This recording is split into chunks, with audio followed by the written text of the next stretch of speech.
Olá pessoal, tudo bem? Estamos aqui com mais um subsídio da nossa revista do terceiro trimestre, da lição de número 9, tema O Grande Espetáculo.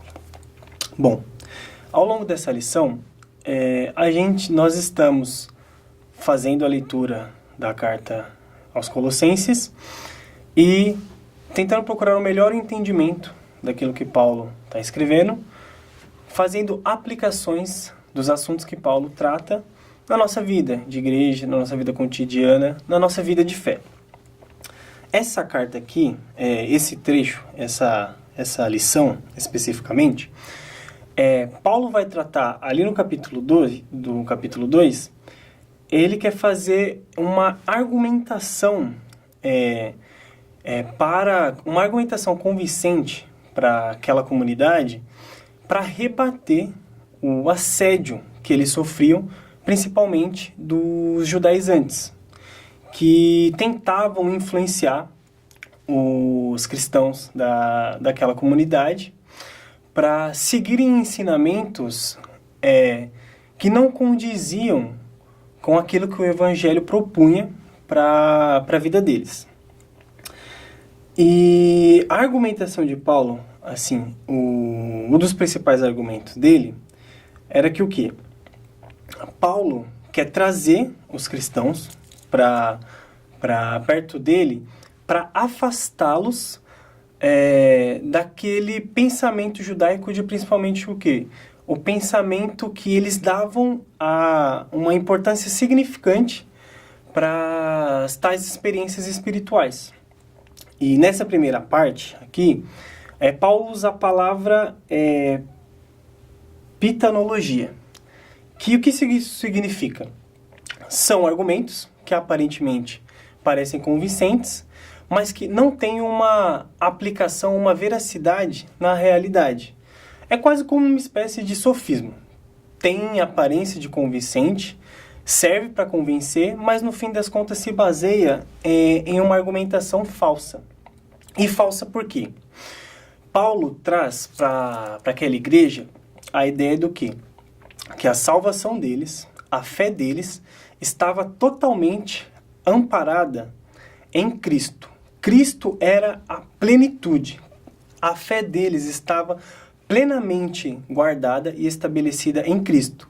De forma que só Cristo bastava para a salvação deles, para uma vida de fé verdadeira. E plenitude, quando a gente pensa em plenitude, o que os professores, quando começarem essa aula, têm que ter em mente? Que podem focar, assim, que a revista por si só, ela é muito boa. Se você só lendo ela, você consegue, ali fazendo o pessoal ler, consegue ter um entendimento bom sobre o que Paulo quer dizer com a carta, só que o intuito é fazer com que essa aula se torne dinâmica, não se torne algo maçante, se torne uma aula reflexiva. E assim, o que é plenitude? Plenitude significa algo que está completo, que não precisa mais de nada. Inclusive, esse assunto já foi abordado em lições passadas. Se Paulo quer dizer que aqueles cristãos estavam completos, qual a necessidade de novas experiências espirituais para validar a nossa fé? As experiências espirituais têm importância sim, mas essas experiências vão servir para amadurecimento da nossa fé, e não como forma de validação da nossa fé. A nossa fé não é validada porque tivemos experiências espirituais, mas a nossa fé amadurece a partir das experiências espirituais. Tá, Jonathan, e aí parece que você está falando a mesma coisa. Não estou. Por quê?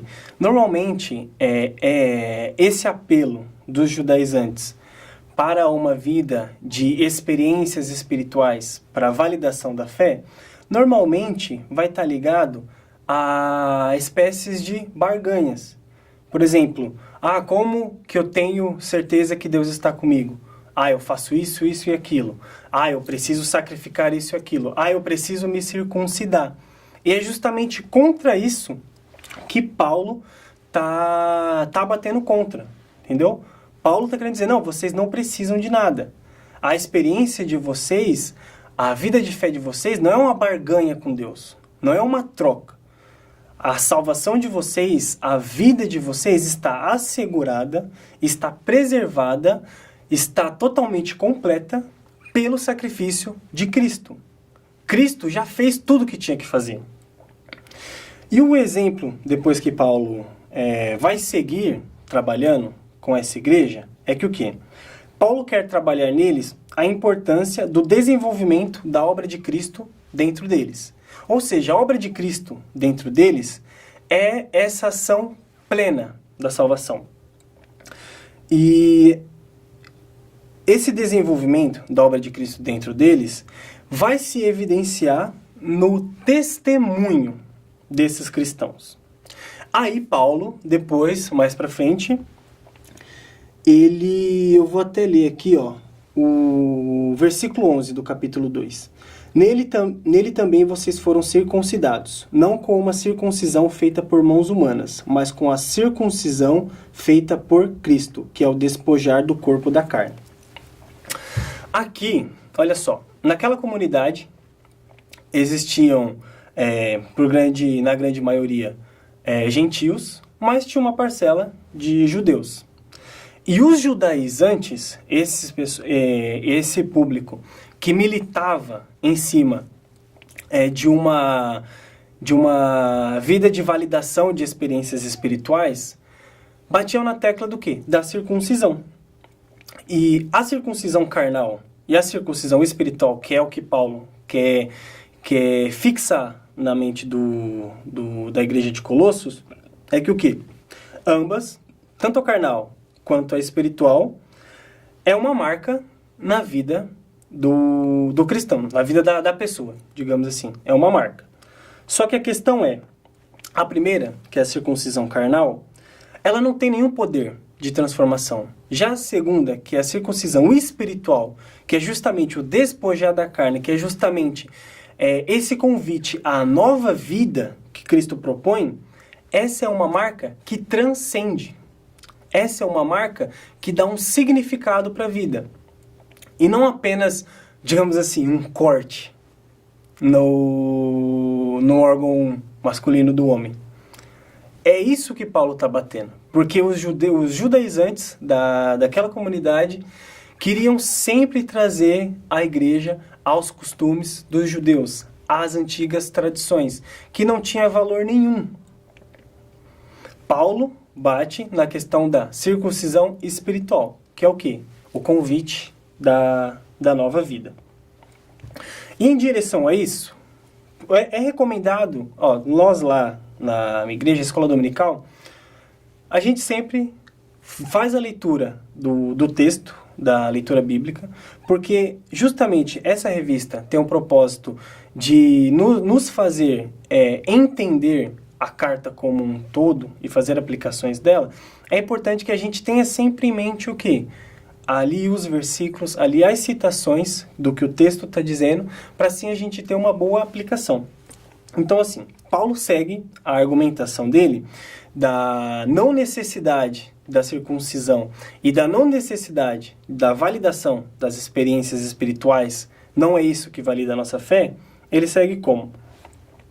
A argumentação de Paulo segue e vai em direção à nova vida proposta para os crentes devido ao sacrifício da cruz. Naquela época e também em nossos dias, é de certa forma difícil a gente compreender que os nossos pecados foram de fato perdoados e que não precisamos fazer mais nada sobre isso. O que Paulo quer dizer? O que Paulo quer trazer com a continuidade desse assunto que ele está trazendo para a igreja? A nossa salvação está plenamente assegurada em Cristo. É Ele que assegura a nossa salvação. Os judaizantes tinham o intuito do que? Não, vocês precisam disso, disso e disso para continuar salvos, para mostrar que vocês são salvos, para validar a fé de vocês. E Paulo diz, não.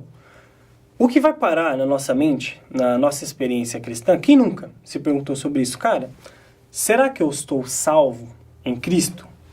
O que garante a minha salvação em Cristo.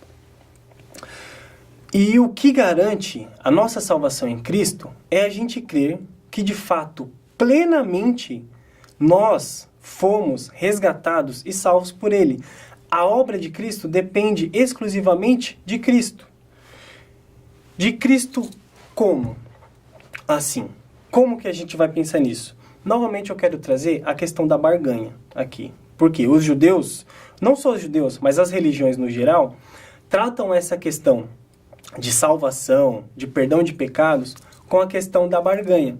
E o cristianismo era algo revolucionário para a época. Por conta dessa questão, no cristianismo não há barganha. A sua salvação está feita e assegurada em Deus. Quais são as marcas dessa salvação em mim? É uma vida em santidade. E uma vida em santidade é obra do Espírito Santo. Essa é a proposta de Cristo em nós e isso é o que Paulo quer trazer para aquela igreja. Nós não queremos uma vida de barganha com Deus. Aqui, vale até uma indicação de livro.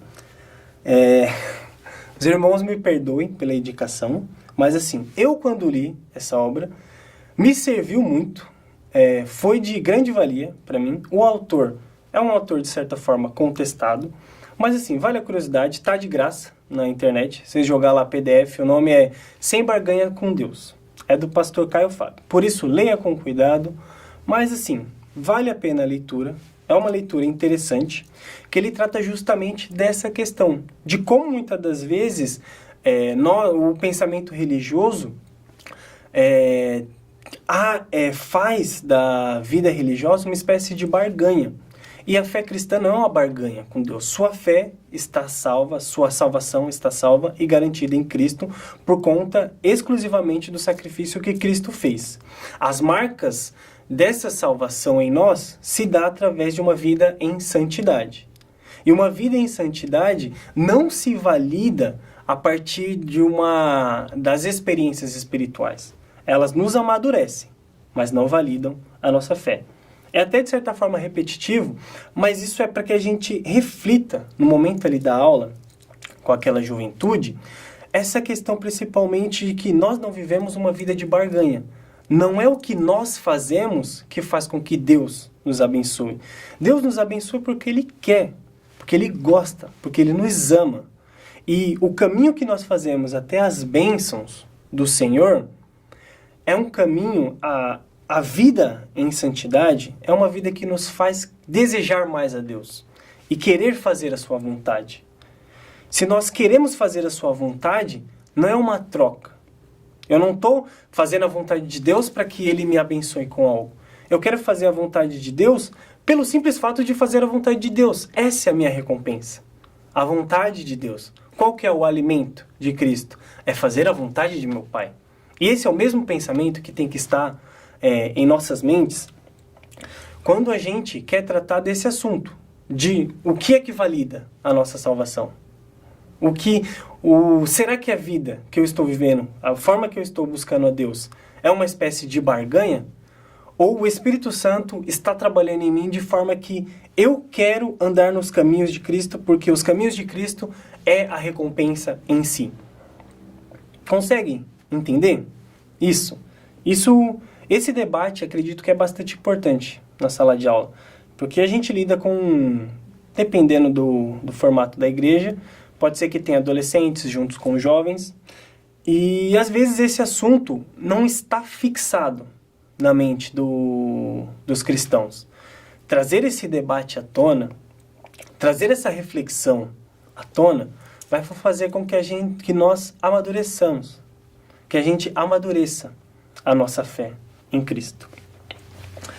E uma vida em santidade é justamente uma vida que vai validar a nossa fé em Cristo.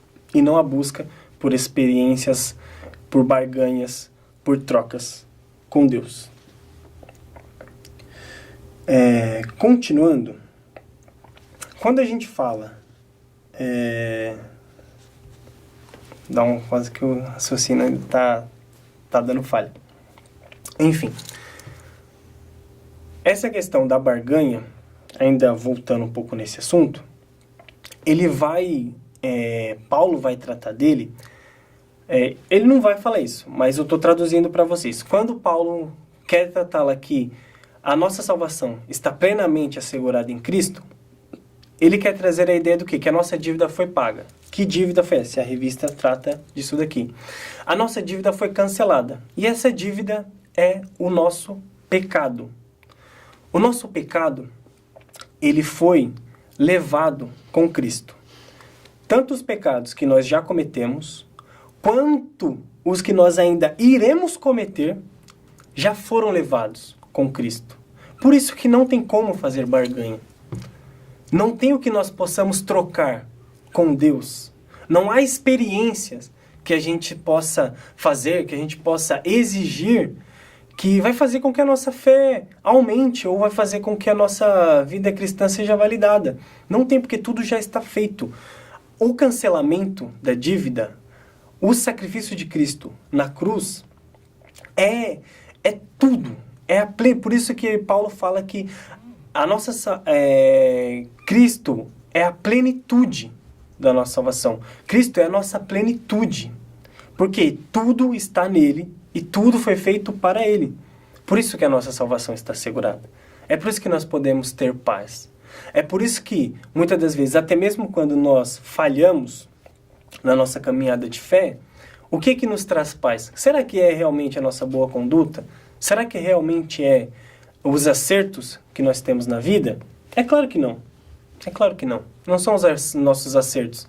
Não é a nossa boa conduta que faz com que nos tornamos merecedores do sacrifício de Cristo. Mas sim, o amor é simplesmente o que Cristo fez. O seu amor de levar consigo todos os nossos pecados, anulando a nossa dívida, faz com que nós temos segurança da nossa salvação. E a igreja de Colossos naquela época tinha dificuldade de entender isso por conta do assédio dos judaizantes, fazendo com que eles, fazendo o apelo das experiências espirituais como validação de fé. Por fim, a revista vai tratar aqui sobre o que significou o sacrifício, a obra no Calvário. Esse grande espetáculo que Paulo em determinado momento vai trazer com esse nome, esse espetáculo que foi a crucificação, é o quê? A proposta de Paulo era fazer uma alusão ao costume romano quando os romanos conquistavam o povo, o determinado povo. Paulo, nesse momento, ele usa de ironia, porque ele está preso, ele precisa usar bem as palavras dele, mas o que ele está dizendo ali? Enquanto Cristo passava, caminhava, e era zombado, e era escarnecido e tudo mais, na verdade ele não era um movimento de derrota, na verdade era um movimento de vitória. E Paulo faz essa alusão com os costumes dos romanos, que é o quê? Quando os romanos conquistavam, o imperador fazia uma procissão, fazia uma caminhada ali, onde o povo dominado se humilhava, se curvava, lançava suas espadas e tudo mais, como um ato de rendição. Cristo, quando faz isso, Paulo faz essa alusão a esse costume dos romanos, para dizer que, semelhantemente como os romanos faziam, Cristo, quando passou ali o caminho até o Calvário, é um caminho de vitória, é a sua vitória sobre o pecado. Como os romanos passavam ali, desfilavam e todos se prostravam, por mais que ali, quando Cristo passou, ele foi zombado, ele foi ironizado, fizeram chacota sobre ele, tudo aquilo ali, ele estava, porque era o pecado da humanidade, ali que estava levando sobre seus ombros, mas que no fim termina como vitória. E que vitória é essa? A vitória se dá por meio da ressurreição. No fim das contas, a ressurreição de Cristo é o que dá todo o sentido para a fé, para a nossa fé. Por que nós podemos ter confiança da nossa salvação em Cristo? Porque Cristo ressuscitou. por ele ter ressuscitado, é ele quem a assegura. Por quê? A plenitude está com ele.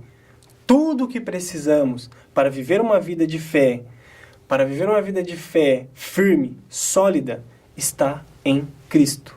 Não há barganha, não há troca, não há experiência maior, menor, porque tudo está em Cristo, porque ele ressuscitou.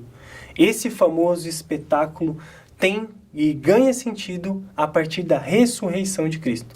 A ressurreição de Cristo é a base, é o que sustenta a nossa fé. Já que Cristo ressuscitou, tudo isso que estamos pregando é verdadeiro.